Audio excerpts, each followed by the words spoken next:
जी आरच्या भाषेमध्ये वर्डिंगमध्ये फरक काहीच नाही, पण त्यांनी जी उपाययोजना सुचवलेली आहे ती उपाययोजना महाराष्ट्रातल्या ओबीसीचं आरक्षण संपवणारी आहे।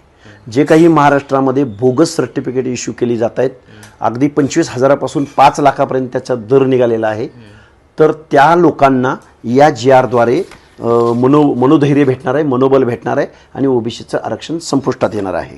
मुळात हा जी आर संविधान विरोधी आहे। मुळात हा जी आर अगोदरच्या उच्च न्यायालय सर्वोच्च न्यायालयाने जे जजमेंट दिलेले आहेत त्या जजमेंटच्या विरोधातला आहे। हा जी आर काढण्याचा अधिकार शासनाला नाही।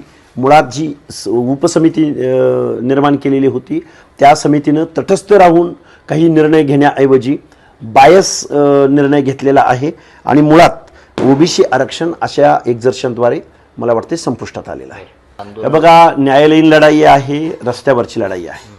सरकारला झुंडीची भाषा कळते तर झुंडसुद्धा घेऊन जावं लागेल। दुसरी गोष्ट PIL आहे।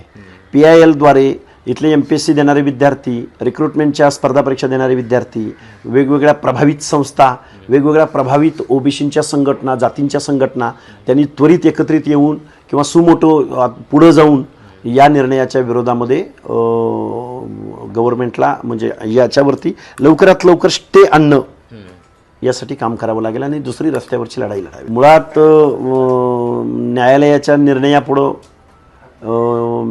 आपल्याला निर्णयाची अंमलबजावणी करताना येताना अडचणी येतील म्हणून काहीतरी हे थातुरमातुर केलेलं आहे।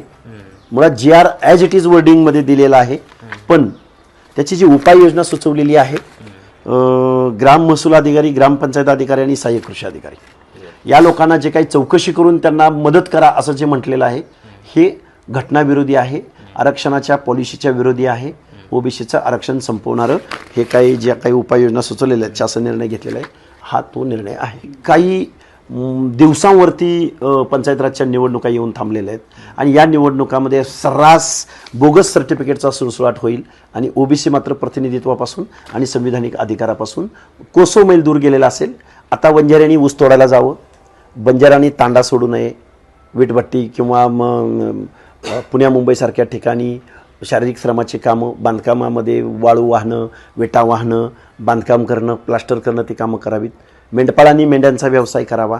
बलुत्या आलुत्यांनी आपले धोबी बांधवापासून ते सुवर्णकार बांधवापासून, कुंभारापासून ते लोहारापासून सगळ्या लोकांनी आपला आता आपण परत 400 वर्ष मागे जाणार आहोत। डॉक्टर बाबासाहेब आंबेडकर, महात्मा ज्योतिराव फुले यांच्या सामाजिक न्यायाच्या तत्वाला हरताळ फासण्याचं काम या गव्हर्नमेंटनं केलेलं आहे। याच्या उपरोक्त मला